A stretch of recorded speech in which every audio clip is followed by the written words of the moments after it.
Lorsque tout ça c'est en route, c'est un feu d'artifice de lumière. Le fait de savoir qu'on est pourri pour quelque chose là-dedans, d'avoir mis son petit grain de sel, il y a une satisfaction.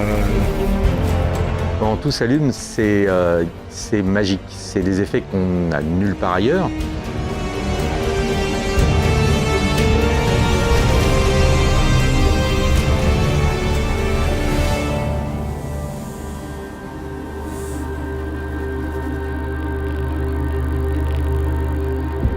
On n'est pas sur un chantier électrique normal. Il faut une qualité de tous les instants. Ça incluait le remplacement de tous les luminaires existants, de passer de néon en LED et les fameux crackles qui sont sur la façade, sur chacune des colonnes, sur 5 colonnes.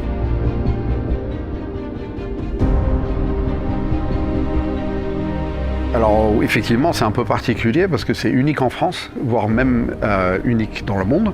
Ça demande quand même une technicité qui est particulière.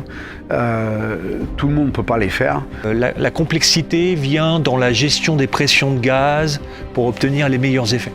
Ça, c'est quelque chose de très particulier. C'est un équipement sur lequel il y a un brevet et qu'une seule personne, en fait, ne peut les fabriquer. On a donc consulté l'entreprise Stratman Design aux États-Unis. On a été jusqu'à Boston pour discuter avec lui de la faisabilité et d'essayer de gagner sa confiance pour qu'il puisse nous aider à les réaliser, parce que techniquement on savait le faire, mais la mise au point finale et le réglage final était très compliqué. Donc on a eu besoin de lui.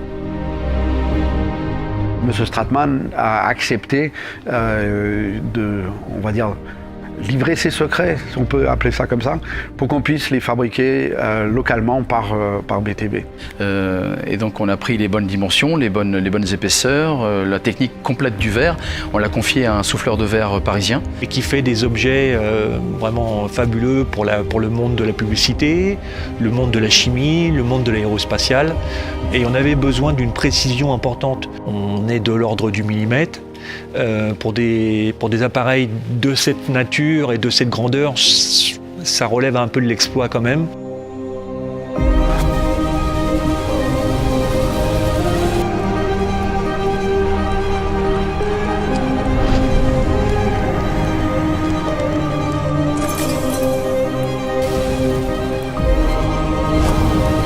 Arrivé à un certain seuil, on va faire le remplissage en gaz du tube de façon à obtenir le meilleur effet possible.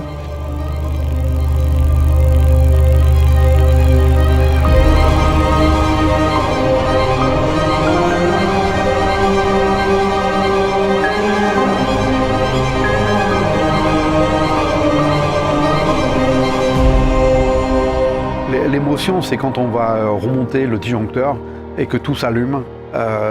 Et même eux, même le technicien électricien, quand il ouvre, il sait ce qu'il est en train de faire, mais il ne se rend pas forcément compte du résultat final. Et quand il remonte et qu'il tourne la clé, et quand eux font « waouh » sur leur propre travail, là c'est bien, là on a gagné. En fait, on a affaire à un vrai feu d'artifice. C'est un feu d'artifice de lumière et ça fait un effet vraiment magique.